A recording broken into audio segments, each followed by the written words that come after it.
At the end of the day, like, we're not really running everything that we're going to run. They had some schemed up plays that were not good for what we were in, and that's just part of the nature of what we had to deal with.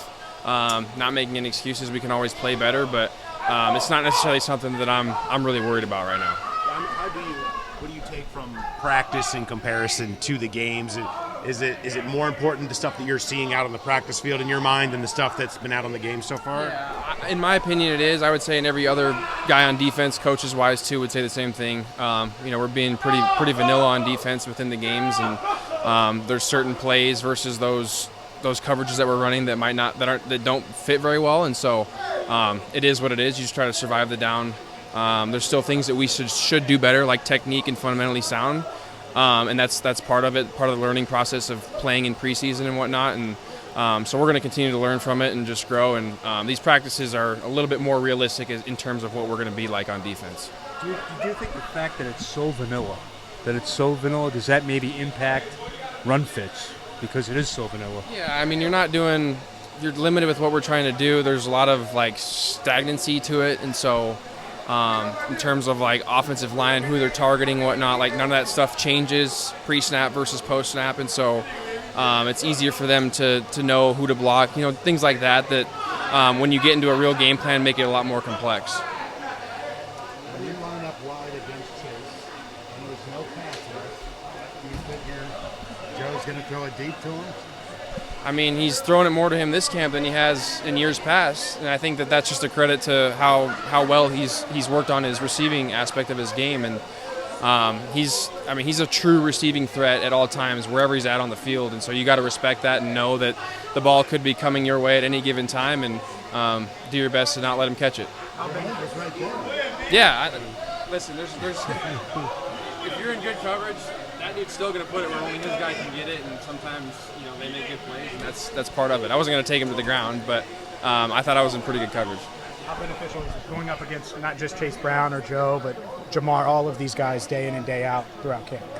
Yeah, I think it's been really good for us as a defense to go against arguably the best offense in the league. It only makes us better, even going against our all the different pass combinations that they can throw at us versus our coverages, and just skill players wise at each position. You got like Chase at running back, Jamar, T, Mike Gesicki, Noah. Drew Sample at blocking tight end. There's obviously Joe, like you can't forget Joe, but point being, there's really good players at every single position. And the saying goes is iron sharpens iron. One man sharpens another, so it's only going to make us better. So it's on the other side of the ball, but to see a guy like Cordell, who's been here for a while now, go down, have to have surgery, and likely miss a season. Yeah. What's that like to see that? Yeah, it's tough. You never want to be in that position. I told him I was praying for him. He's going to be all right in the long run of things. It's very unfortunate that that's how his season has to end, and unfortunately, that's part of this game we play. And so I think he's going to bounce back better than ever. I think that's just the kind of kid he is, the kind of mindset he has with it, and he'll be better off at the end. You said you had a little bit of a conversation with him. Do you know how he's handling it?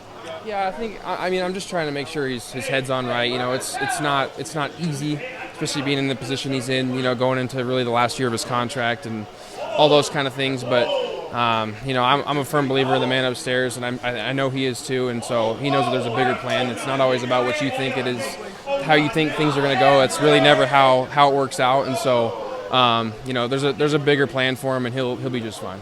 What gives you the biggest indication, Logan, that this defense, once the lights come on September 7th, you guys are going to be fine? Every one of our practices are more back and forth than the games have been, and so it's hard. We talk about it. Like I said, we're only running 10, 15% of what we're truly running, and so it's like you really just want to work on your technique and your fundamentals and try to get tackling and turnovers and stuff like that in the game. And it is what it is. It's just kind of how the preseason's gone for us. It's not what we want to see, but they had some plays that were schemed up for what we were in, and if you don't practice against that stuff, you're not necessarily always ready for it. You know what I mean? And so it was good that we got those reps because we can learn from those plays for sure. And so that's all we're going to do is continue to learn from it and get ready for Cleveland. Zach and Al, I assume, are big on the concept of make one mistake but never make it twice. Do you think you guys get that? Yeah, for sure. Especially from the last game, those plays that I was saying that they had us schemed up a little bit. We're going to learn from them and we're going to fit them a lot better because some of those plays are going to be plays that like Cleveland might run in week 1, and so we need to be ready for them.